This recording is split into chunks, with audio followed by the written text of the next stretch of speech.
This guy sitting next to me has one of the best-looking beards I've seen in a very, very long time. Loudon, welcome to Aired Out. It is a pleasure to have you with me, and thank you so much for being here with Sweethearts and Heroes. This is number 2 for you, right, I think? Yeah, I mean, I think it's my 3rd time on, number 2 being a normal guest. I came with Tom one time. With Tom, yes. But thank you very much for having me down. It's not always easy getting word in edgewise when Tom's here.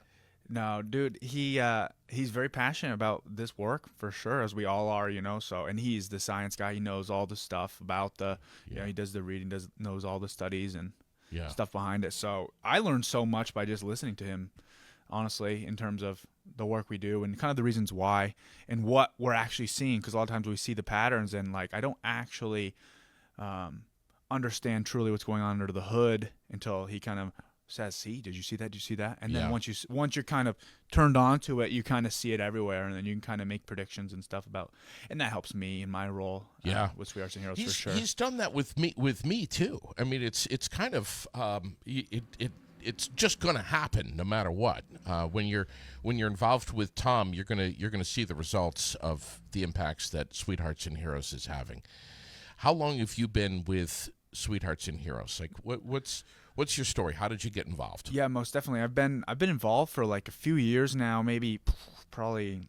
I think I started messing around doing some smaller video projects with them, for them, more like kind of video assets, if you will, not necessarily boots on the ground stuff.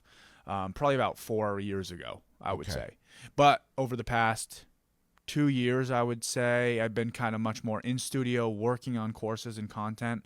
And then this past year, most of my time has been spent at schools and stuff, kind of boots on the ground, filming, documenting, and then kind of coming back and cutting them up, putting it to different edits or mini documentaries and stuff. How much, what's the relationship between how much time you're spending behind the camera versus how much time you're spending with the kids in these schools that you've been to? Yeah, you've got to do both. Yeah, that's such an interesting question because, I feel like I'm the only person on the team who can kind of hide behind a camera as well. And I don't mean hide as in shy, don't want to talk to the kids, but I can be a fly on the wall with my camera and still catch some cool, intimate things. And I can also prompt them from behind the camera and interact with them and kind of joke with them and jest with them from behind the camera. Mm-hmm. So it's kind of like a weird thing. I have a foot in each realm. I'm never really in front of the students when we're in schools. And what I mean by that is I'm not leading a class yet or anything like that. I'm usually involved with them in the rooms, documenting and interacting with and interviewing. I interview a lot of students as well. So it's just this kind of interesting, it almost feels like if you had invisibility and you were kind of in rooms and stuff and moving around, and they're cool with cameras being around. You get the kids who look straight in the camera, but then they snap out of it and they do some other stuff, It's more, and what's crazy is a lot of them always ask, it's clearly a video camera. It's a clear video camera, but they say, take my picture, take my picture, take my picture. It's just an interesting thing I've noticed. Wow. And these kids they're just going about their lives and just trying to be as normal and as natural as possible.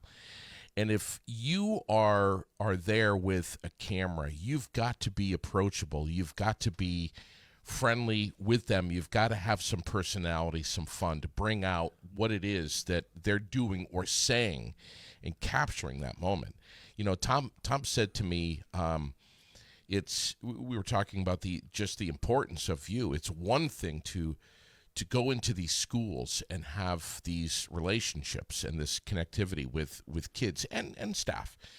But it's a whole nother thing to be able to capture that well, capture it accurately, and bring it to the eyes and the ears of people that are outside of the school to promote the message of what Sweethearts and Heroes is doing. Of course, there's so many layers to that what you touched upon there. Like when you started, you were saying, it's important to kind of have like a kind of a personality, even as a cameraman. Yeah, 100%.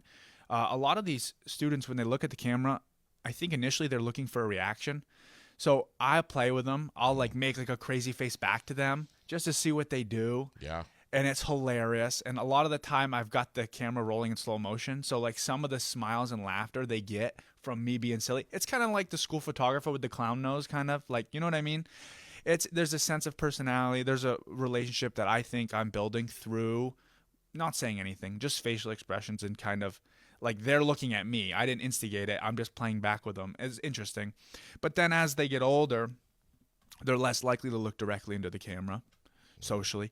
And what you're saying about documenting and capturing it, yeah, I think it's important because, one, to get the message out there, right? That's like the obvious thing for Sweethearts and Heroes. That's what we want to do. But also I think for these students, the fact that they feel like whatever they're saying is like legit and they have people who want to hear it and who want to do it and then who want to go back and take that information, whether it be their interview or something they've worked on, chop it up, put it into an edit, and then we put it on all our platforms, YouTube, Facebook and stuff. Being able to have their grandmother share it, have their sister saying, check out my little sister, she's doing some good stuff. I think that's a whole nother level that it's not necessarily like a Sweethearts and Heroes goal, but I think what it does to the child who's the subject of this video or the student is it just reinforces like hard work and just trying to be yourself and trying to like stand up for something that you feel valuable. It's empowering, I think, and when they can be celebrated on their social medias for that by family members and friends and people of their town. Like, we love it. We watch certain towns really do the work for us by supporting their own, and they're proud of like what's going on at their schools and stuff. So I don't know. I just think there's so much to having it captured, not just for us, but also for the student themselves. Have you must have had moments where you're like, and maybe serious moments where you're seeing some emotion come out in some of these students where you must be like, oh my God, I can't believe I'm getting this right now. Yeah. I was told capturing someone's honest reaction on camera, something like when they have an epiphany or have a light bulb moment go off in your head, and there's that kind of moments of silence where they're like connecting the dots in their head and they're kind of rewinding their path and how they got there and stuff.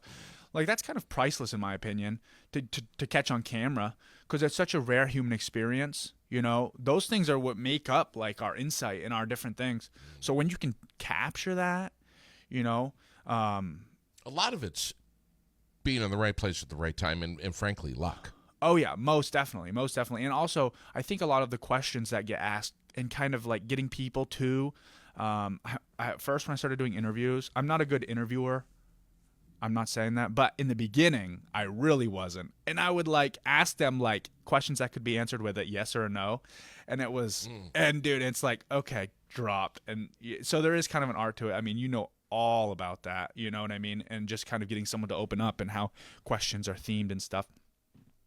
But yeah, no, there's a little bit of luck. I mean, you definitely, an honest experience of like some of these reactions and moments cannot be engineered. They can kind of be like, the scene can kind of be set and you can kind of be prompted, but the horse is not going to drink the water. You know what I'm saying? Right. Like, you have to catch it. So yeah. You talk about catch. You have to catch it. A couple of weeks ago, I was on the air making fun of myself. We had quite a laughing moment about this massive fish that I caught while I was out in my kayak, and it was, I swear, it was huge. Really? I mean, G's making fun of me saying that it was a whale and all this, but it was a massive fish. Really? It was like way too big for the lake that I caught it in. Yeah. And I'm working it and working it, so excited, so happy. And I get right up to the kayak and snap the line. Oh, come on. Have you had an experience like that with a camera? I mean, there are some things where it's like, I'm trying to think of something that might be like, it depends. With sweethearts or in heroes or not. Well, I'm just thinking about this because, like, from my position, I'm capturing something. I'm trying to build the story in my head. I'm thinking in the future. I'm like, okay, perfect. This will be perfect. Maybe for example, let's just say something. They're doing an obstacle at a community day. Okay, so it's a race course. Let's say I'm following this kid through, and they're doing so good, and here's their big moment, and I'm like, yes, this is gonna be perfect. They're gonna crush it, and then they fail, right? So like originally, my original story, it failed. Like they didn't make it. Right. Well, that's life though. So what I did capture, like in your instance, the fish got away. You don't have a fish, but I still got something. Yeah. I got the failure fish. Yeah. Which almost might be more compelling than had they succeeded. Yeah. So Sure. It's kind of humbling as like, I'm not a filmmaker necessarily, but I make videos. Yeah. Okay. Right. We all, and this is probably for life too, we all think we know how it's going to turn out and how we want it to turn out. However, it's not always that way. So there is an element of surrender and kind of going with the flow. Yeah. And seeing, well, this is what I did capture. Sure. Dude, this is another thing.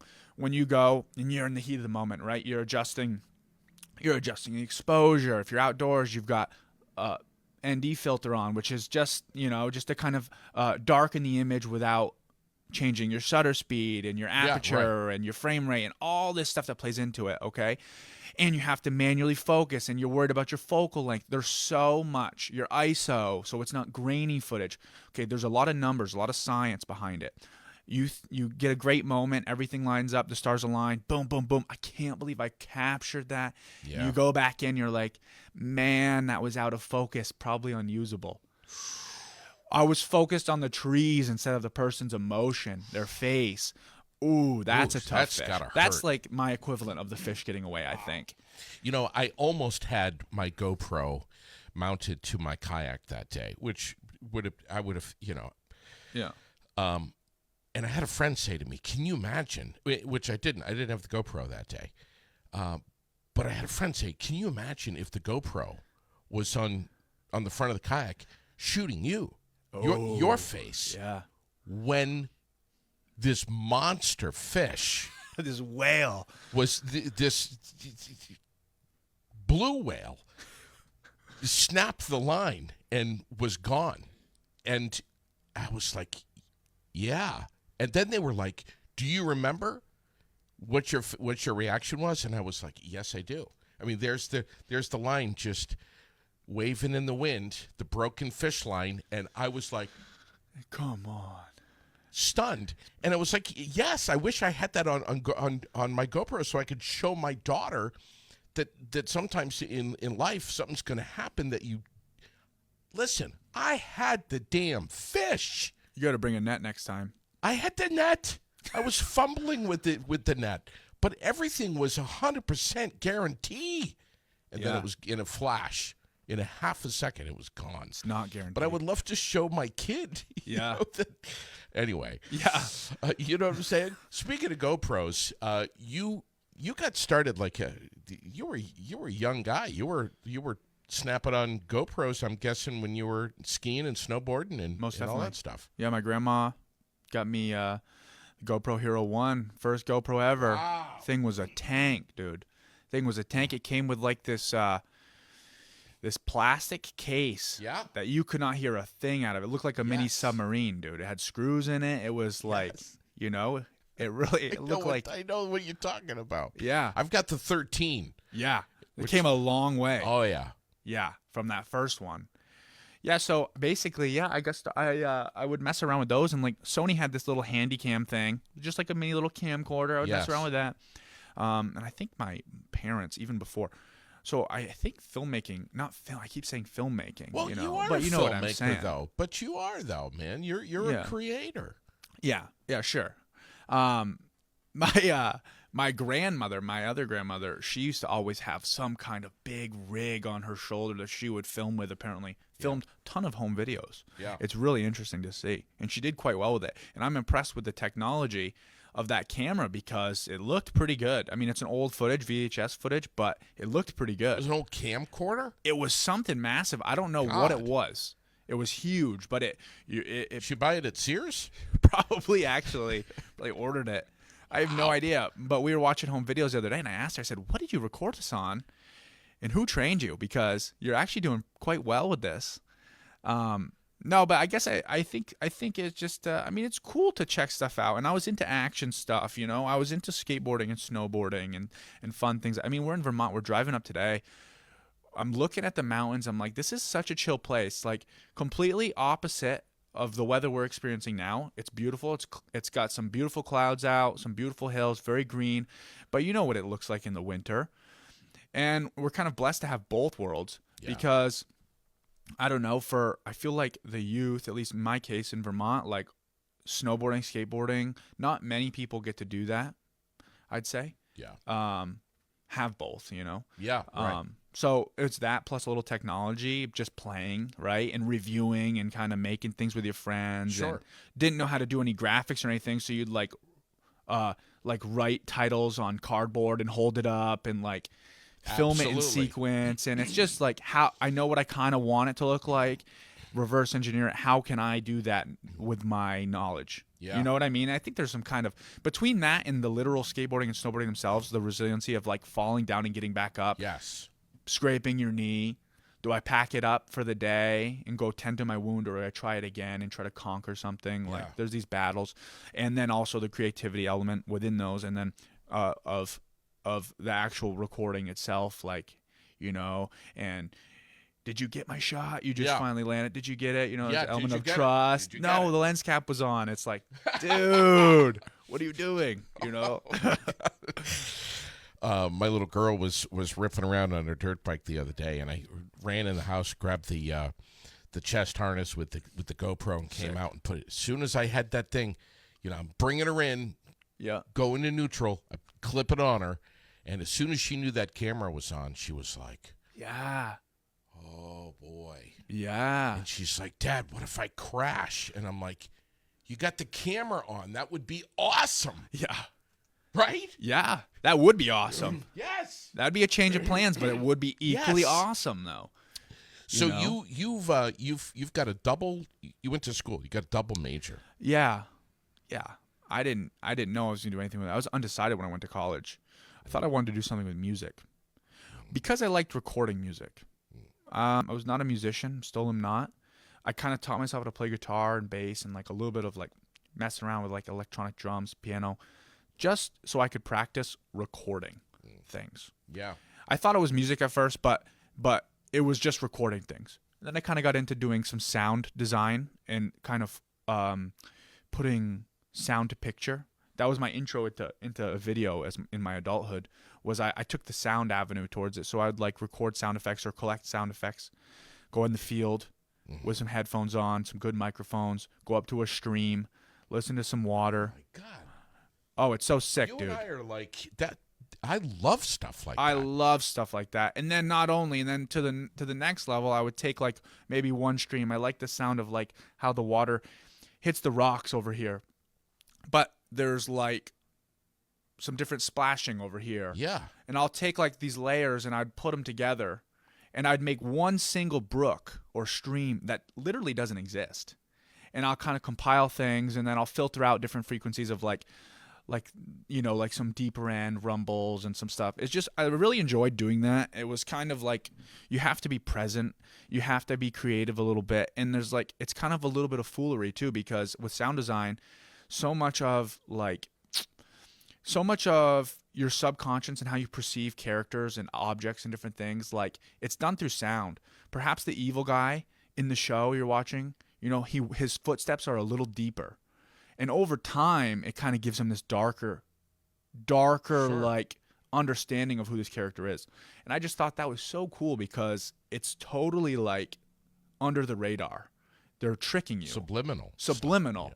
But it's so impactful because I'm sure you've heard this, or someone's heard like, the horror movies aren't so scary without the music or sound effects. They're Sure. really not. They're actually silly a little bit, Or if you played some funny music or like some goofy circus music Right. over it, it's like, this is hilarious, So true.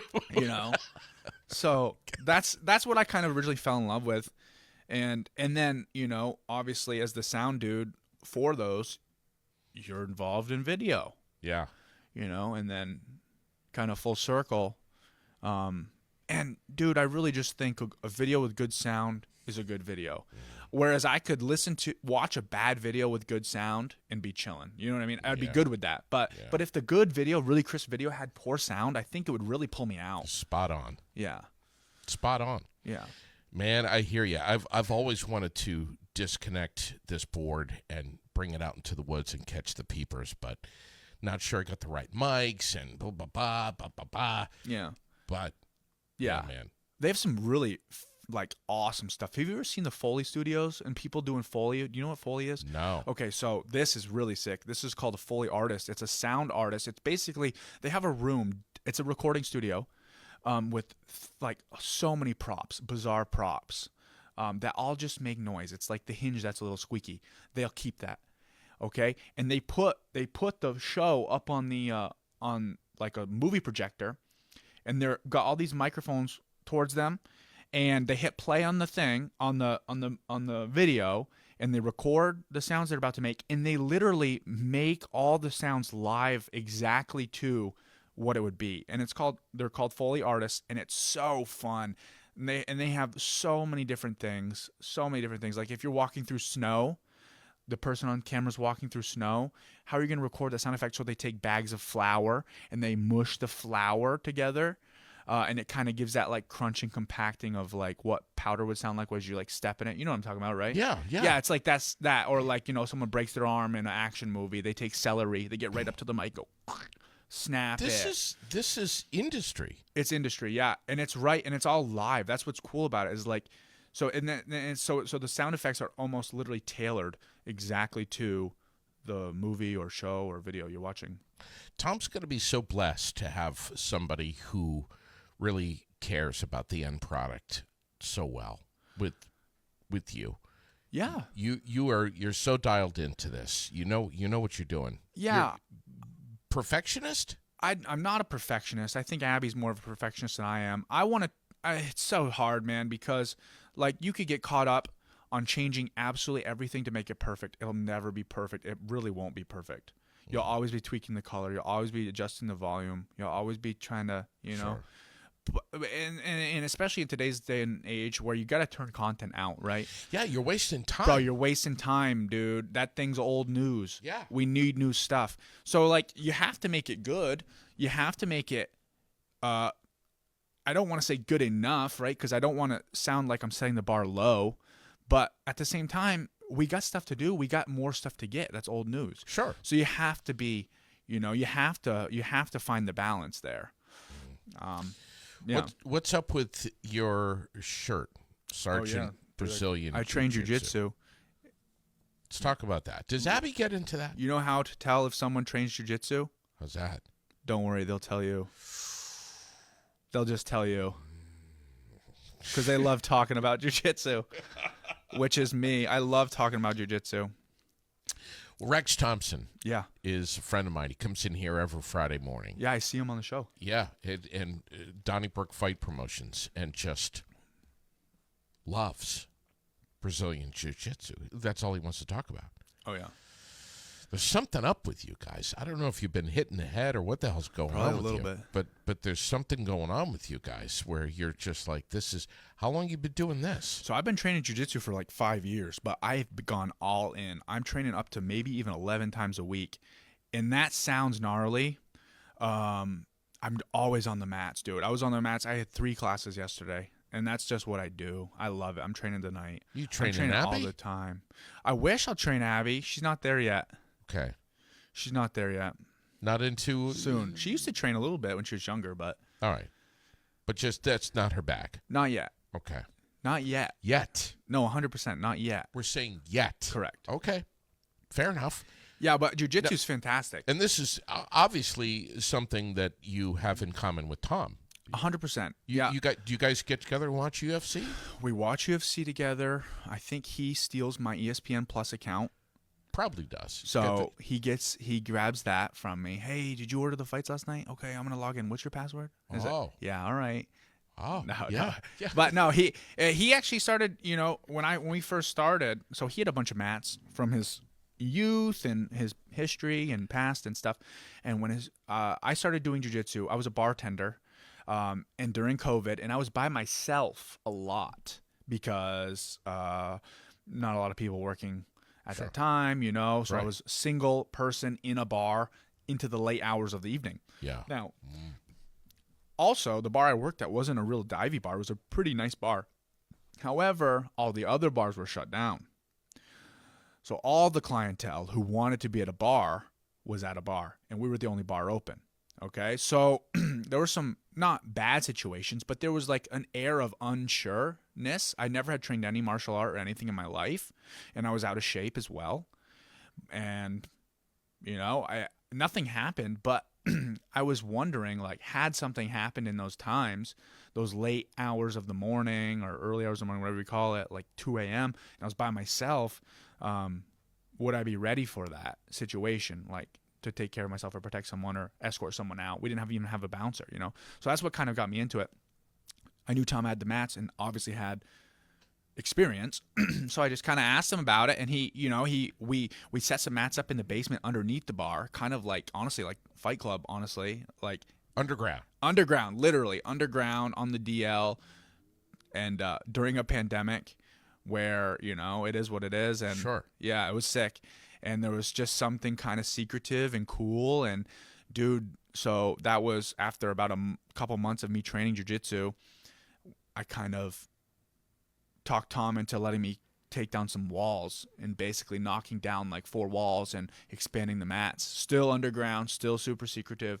You need 2 keys to get in here, or you need to know the special knock on the door will let you in. Nice. Yeah, dude, it was sick. And I then love that. Oh, it's so sick. Such a sick part of history. And then it grew, and we decided to make it public. So now we're in St. Albans, called The Club, and we train. We got a bigger place, and it's pretty sick. And I actually have kids programs now, beginners programs now that I'm working with. And dude, you said this stuff goes hand in hand with Sweethearts and Heroes. So many ways, man. The Sweethearts and Heroes, I've tried to incorporate a lot of their stuff into how I formulate these classes, just because I've seen how well it works in terms of learning, right? And Pat will tell you, Tom will tell you, everyone will tell you, play is how you learn, right? Oh, yeah. And Tom's been a huge mentor with me on kind of my own venture of like trying to do this kids jiu-jitsu thing. He's been a huge supporter and stuff, and I've just literally tried to listen to everything he said about and keeping the classes playful. All this stuff, and I have my doubts, like, are they learning anything? We're just playing games. Like, they can't be learning anything. Sure. I'm thinking they're not. And then when push comes to shove and they're actually learning so much, it astonishes me. Yeah. Because I'm like, how do you remember this? I showed you this one time and then we played freeze tag. Yeah. How do you remember this? Sure. But dude, and a lot of the times I literally steal their formula. I get them going first. We start with dodgeball. Most people end with dodgeball. It's like that's your Reward. yes, that's your reward. You've been good today. You can throw. I start with dodgeball. It's the same formula as circle. So this is what my teen class looks like. First of all, I've mixed ages. I have 4-year-olds to 9-year-olds. That's quite the range of developmental ages. Sure. There's not a classroom in America that's a 4-year-old to a 9-year-old. Big time. Yeah. But you look at what Sweethearts and Heroes does with their Braves program, where you have these high schoolers and older kids going down to these younger students. Yeah. That's where the meaningful connection happens, modeling of like social norms happen, everything in this age mixed learning, age mixed play. Well, these kids are watching. They're watching you, and they're watching others with Sweethearts and Heroes, but they're also watching their peers. Especially the older kids. Yeah. The younger kids are watching the older kids. That's exactly what they're doing. And you see it in schools with Sweethearts and Heroes, and I basically kind of tested it. I've really put it under like my own like test, if you will. Not that I'm like a scientist or anything, but and it's just so evident that that's how it works. And we basically do an activity first, an activator, and then we circle up and we talk, We ask a question. I let them come up with a question, right? Like how Pat does, like how Tom does with Circle and stuff. And it's just so awesome to see this. These are human skills. Sweethearts and Heroes has human skills. It's not just school stuff. Like anyone, and this is just kind of cool because, so I've taken this, right, for this little mini example, I've taken this and I've kind of applied their model to how I'm running my business, right? My gym, whatever we call it. Anyone can do that with their business or restaurant or anything. And it'll literally just make it better, better, better, better. And a place you want to work, a place that you like, a place that you feel like cares about you, and therefore you care about it, and you want to try your hardest to make it the best it can be. Instead of just being like, clock in, clock out, take advantage of this, I'm doing, you know what I mean? Kind of. Yeah. It's just, so, yeah. I want to ask you, schools. and I can't help but wonder. So I'm going to ask you a personal question. How old are you? I am 29. Are you a dad? I am not a dad. Do you aspire to be a dad? Do you dream of being a dad? Yeah, I guess that's, I mean, I wouldn't say I dream of it, but I do smile when I think of the idea and the possibilities of, like, you know, trying to teach or help or train a little person. Or bring someone into this absolutely insane world. Yeah. And that's kind of interesting to toy with, that idea, and like wonder on like how it's going to work out, and I wish I could, you know, and like and I like that, and I like seeing people kind of I don't know, get helped by kind of something that might have I might have had a hand in. I like that. Yeah. I became a dad much later in life. I was 43 when Lily was born, and man, it is a constant job. I could imagine. I mean, kids just have, and the older they get, the more complex it seems to get, where you need to be on your toes. And I'm sure, I shouldn't assume, but it seems like it would be easy for you to be in what you do for Sweethearts and Heroes at 29 years old, seeing, hearing, experiencing what you're experiencing with these schools, to imagine yourself as a father, and how you would react if that was your kid who said that or felt that way. Yeah. No, it's what you're seeing in your camera. Yeah. No, I know. I think it's helped me a lot, and I think it is kind of simulated slowly my own personal journey into maybe being a father someday. Yeah. I definitely think so. And even with jiu-jitsu, I get that question a lot, like, oh, do you have kids? Wait, you're going to be a great dad. They say this, you know, and it's like, I joke with them. It's like, I get to give them back after an hour. Yes. I can be a good dad for an hour. Sure. You know, like I joke with them. But it's funny that you said that you had Lily.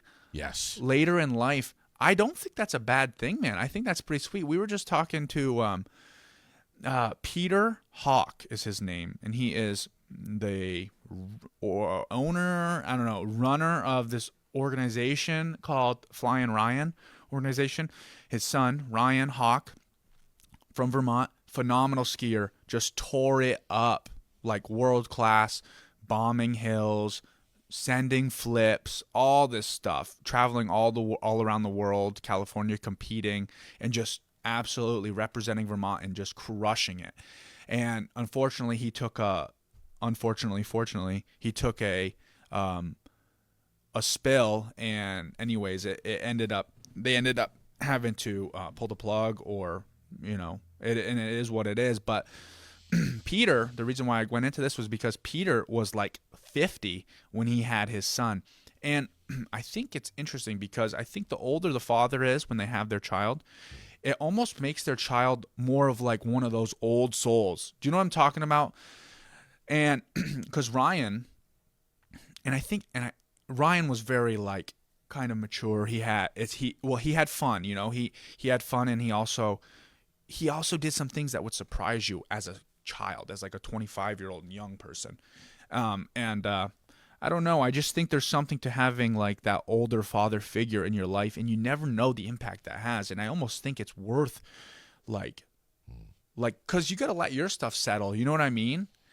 And like once you get a little older and you've kind of gone through the angst and the young, like testosterone filled, quick to rage kind of like, yo, like stick it to the man kind of, I think thing, which is natural.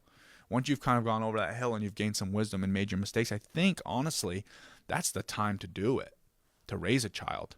It is so interesting to hear that. Wow.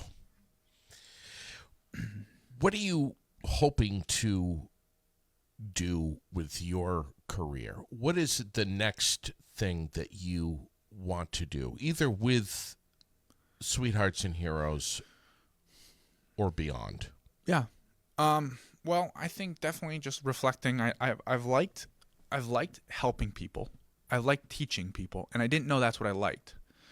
But as I look backwards, I do see that's the pattern now. I used to teach snowboarding for about 10 years. I got hired as a snowboard instructor when I was 14 years old. Wow. So I was kind of like formally trained to teach at a young age. And I did that for like 10 years, went to school, did the restaurant thing, was a bartender, did a cook. As a cook, I was like the leader of the kitchen for a little bit. And I was teaching high school students how to chop onions safely, how to kind of, hey man, it's important to work hard, and don't you quit on me now, dude. If you quit on me, you're quitting on all of us. Yeah, we're screwed. We're screwed. And I don't know. So I'd like to think that those mini lessons are something that are pretty applicable to their entire lives and how they approach lives. Great mindset. Yeah, it's a great mindset. Jiu Jitsu teaching, all ages, Sweethearts and Heroes, filming, interacting with these students, talking to them, listening to them. I think for this next year, the plan is for me to start helping and being not in front of the camera, but maybe without a camera in these schools. Yeah. And kind of working with students, taking them through our STEP program. Just some local schools where I grew up. Actually, my elementary and middle school, which is going to be a trip, man. That's going to be a trip because... What school? This is Georgia Elementary Middle School. Now, right here in Vermont. Right here in Vermont, correct, yeah. And, and I was saying this to Tom. I was like, the first time I went back, it's like, oh, dude, awkward. I'm like cringing as I'm walking through the halls because I used to be a little rascal. You know what I mean? In those schools, I would do stuff. I got voted the class clown. Capital R on that rascal? Oh, yeah. Okay. Capital R. And my parents both worked for the district, so I never really got held accountable for some of my shenanigans. Because I would always joke, like, my mom's the one who pays you. Stupid joke. Ooh. Like, I would, and they knew it, teachers knew it. So I don't know if I necessarily got the fair treatment of getting in trouble. But in hindsight, I was a kid, man. Like, so when I walked through these halls, it's like, I remember being in that classroom, getting in trouble there, And I was talking to Tom about it. I said, oh man, I could do this step thing where I go back and do this schools, but then I said to him, it's just kind of awkward because I wasn't really a model student, and he's the one who brought it up to me. He said, what a beautiful story. How you were an influencer. I influenced people 100%. Yeah. I was not an unpopular kid. I had a ton of friends. We were having fun, but perhaps I didn't lead them the right way, and I was celebrated. This is what's interesting when we talk about celebrating students.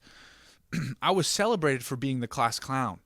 Dude, when I got nominated and won that as a little 8th grader, that was huge, dude. Sure. Sick. What am I doing in high school? Is that still on your resume? It should be. You know what? It should be, actually. Yeah.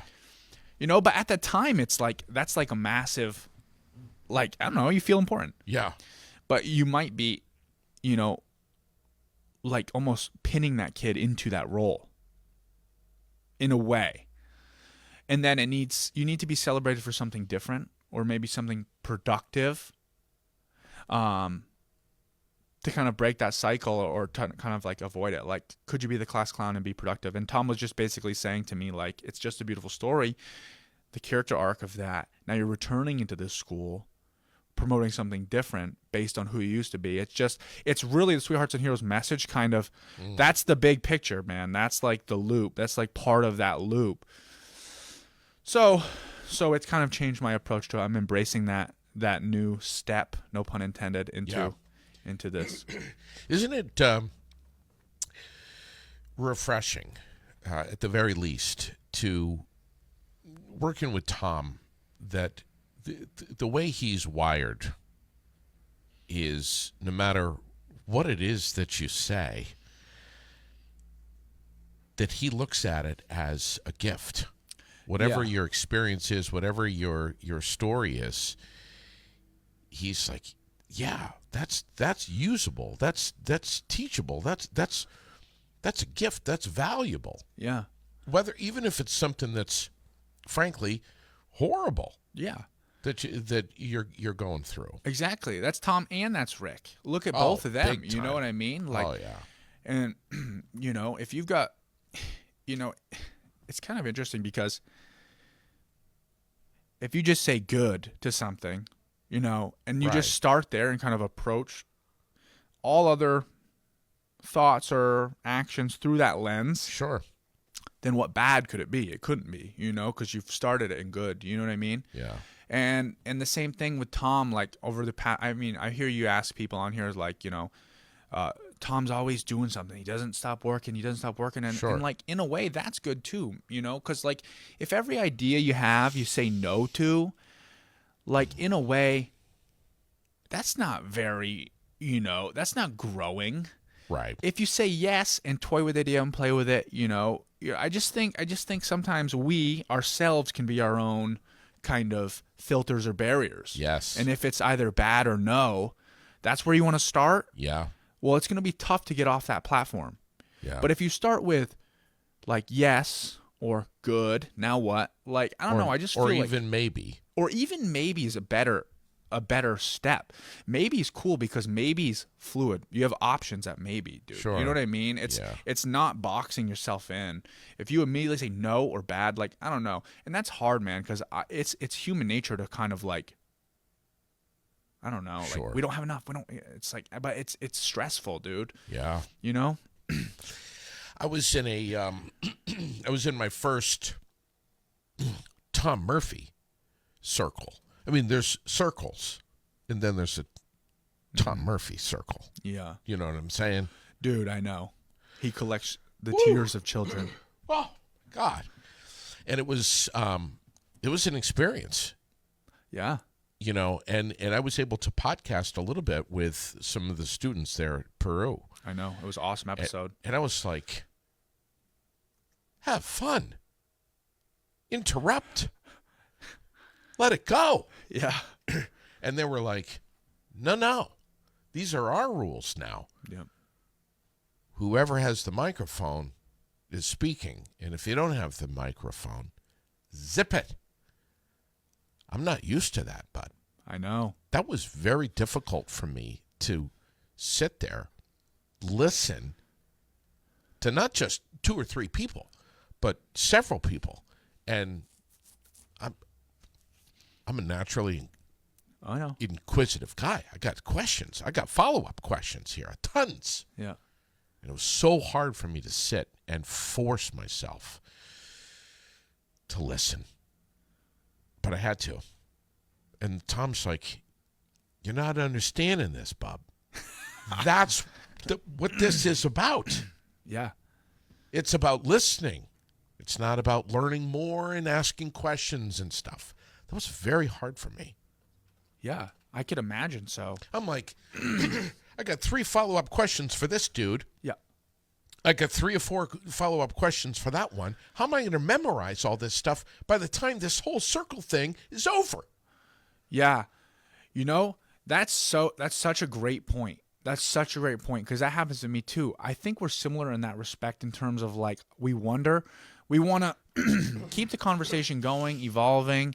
I do it out of learning, but I also kind of feel like I do it out of a social obligation as well. Yeah. Do you know what I'm saying? Kind Sure, of. right. And then in regards to this, it's almost like, I used to do a radio show back in college and like I would always get kind of flack for maybe allowing too much dead air or something. So I would kind of be trained to fill stuff.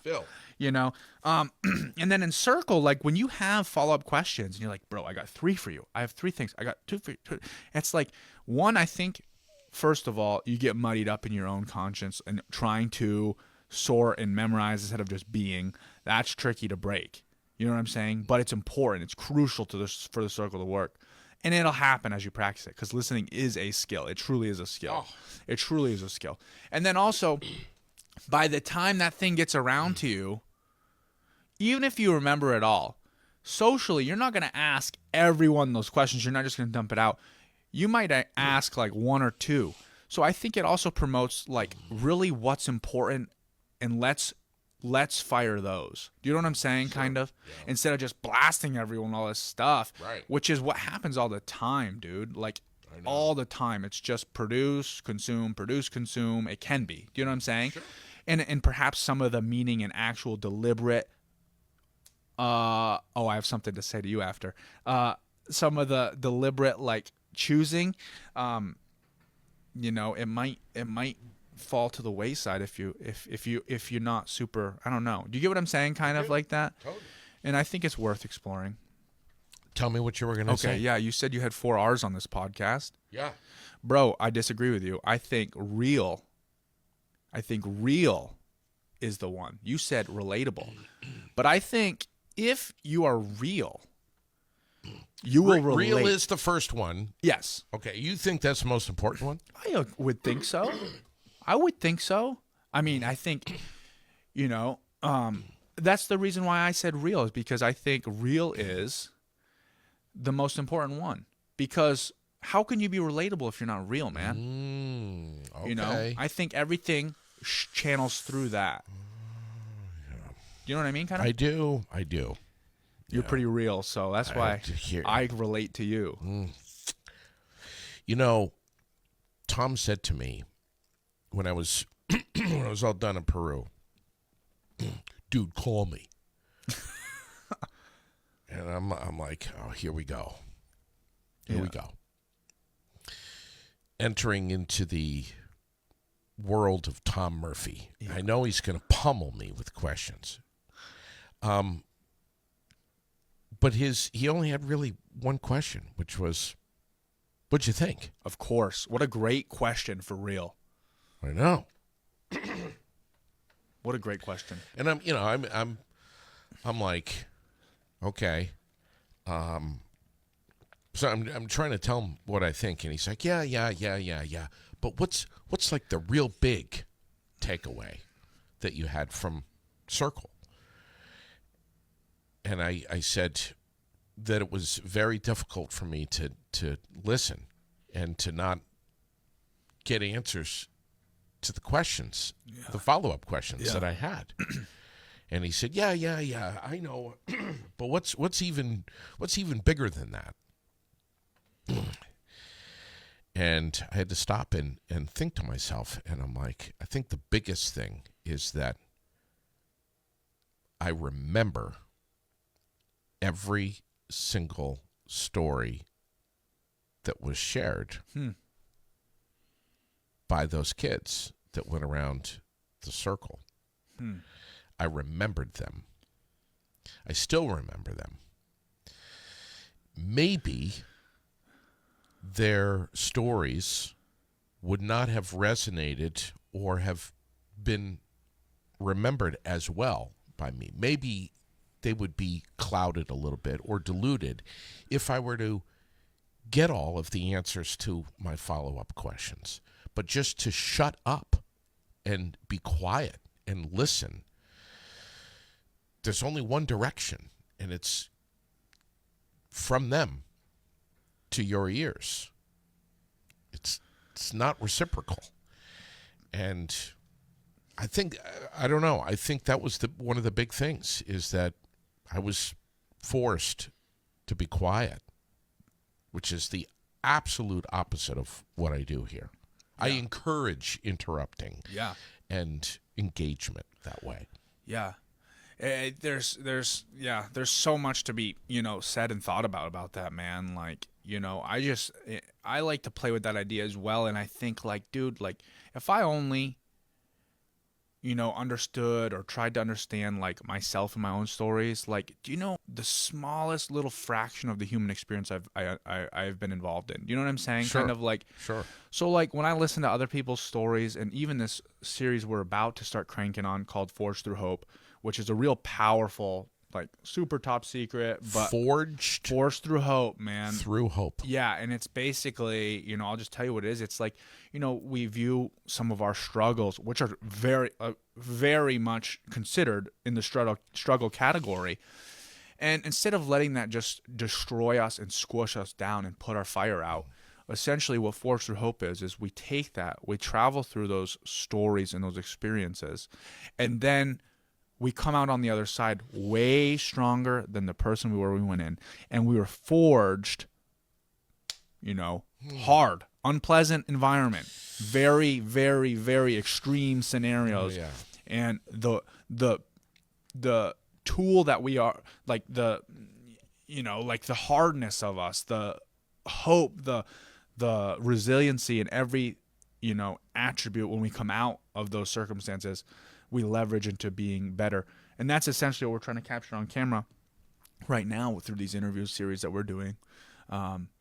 And where I was going with this is, doing this, listening to these stories, whether it be circle or behind the camera in my scenario right now, like, you're getting so much experience of other humans' experience, in condition, that I am fortunate enough to never have gone through some of these things even remotely close. Sure. Like, take Rick, for example, man. Yeah. Like, bro, that's wild. The week or two before, he says to his friend, literally, I'm not sure if he said this to you. I think he said this to you, but it's out in the open. He said, if I ever lose my leg, I want you to kill me. Yeah. He said it to his buddy. I remember him saying that. Yeah. And he meant it. He meant it. Because he's seeing all these people, and then it's like, hey, dude, now what? And then and Rick, you heard it. He's way better now than he has ever been, way stronger. And look at all the people he's impacting. Haley, for example, complete derivative right from Rick. You know what I'm saying? And this is the chain, this is the contagion of this hope. Your struggles don't necessarily define you, but they do build you and they do make you. And that's what's kind of cool about it.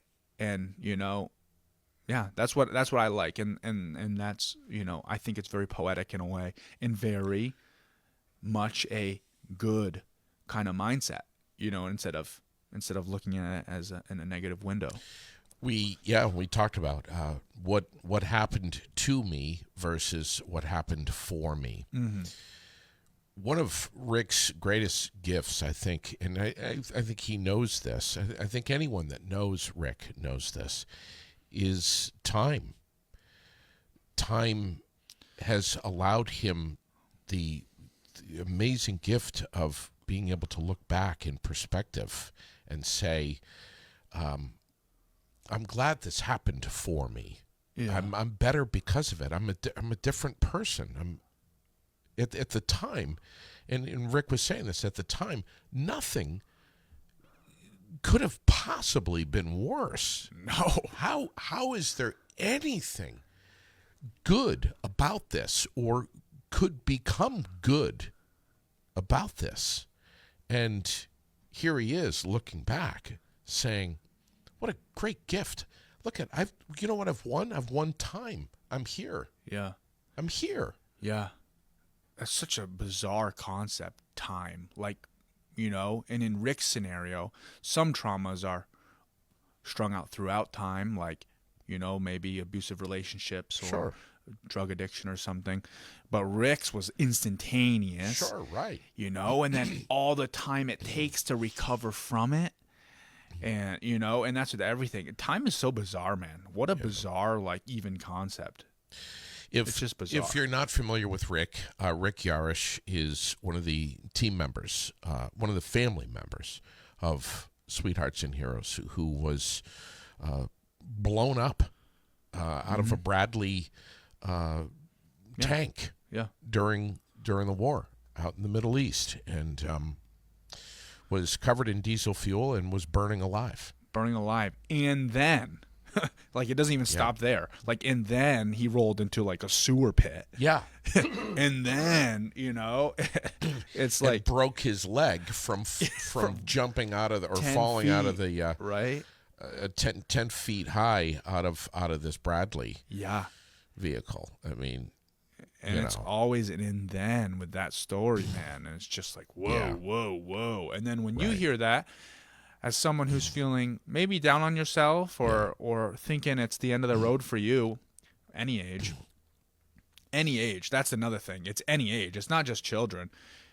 It's adults. It's linemen in America. It's Sure. other veterans. It's, Yeah. dude, it's the human existence. yes. When you hear Rick's story or ones like it, you realize that there still is an and then for yourself. And you might want to, and there's a road to recovery, whatever that may be, and hold on. The possibilities do exist, Yes. which involves time, the bizarre concept of, just keep letting it tick and keep trying, Yeah. like don't give up. Hold on. Holding on to something's an action, man. Like if you really break this down, like that's an act. That's a choice of literally, Yeah. I'm not letting go. It's will. It's will. Yeah, it's It's will. action. It's effort. And possibilities is trust and faith, I would say. And they exist. You know what I mean? It's just so deep, like that one acronym. You know how Tom loves acronyms, but Yeah, dude, right. like it's so deep. There's so much packed in there if you really think about holding on to the possibilities that exist. They exist. They're there. And sometimes, for many of us, this can be this can be something that we have to be saying to ourselves out loud, like almost every minute of the day. Yeah. For some of us. Probably until it becomes instinctual or habit, or maybe it never will be, and it's a good practice to just do. Yeah. I think you're right with that, man. Speaking of linemen, Northline Utilities, Nathan Boatwell is going to be in here on the tail end of the month, last Wednesday of July. So, All right, right on. looking forward to Sweet. that. No, that'll be a great show, man. It's some of the stuff that those guys do. We put a little clip together. Abby and I worked on a little video for a presentation Tom was doing, and man, some of the predicaments that they're in their career. A lot of untold stuff. Oh my gosh. Yeah. And then like leaving your family for long periods of time, and just like so much stuff, so much stressful environments. It's like, wow, wild. Rick's going to be back pretty soon. Josiah is going to be on the air with us as well. Brian is going to be on with us, I think, next Wednesday. We've got a lot of stuff going on with you guys, man. Yeah, nice. It's going to be fantastic. Thank you ever so much for getting in here. Thanks to Abby. Thanks to Tom. Thanks to all of you for having the amazing impacts that you continue to do and continue to have on so many people. Not just kids, man. Dude, I hope not. Not just kids. Thank you very much, man. Thanks, guys.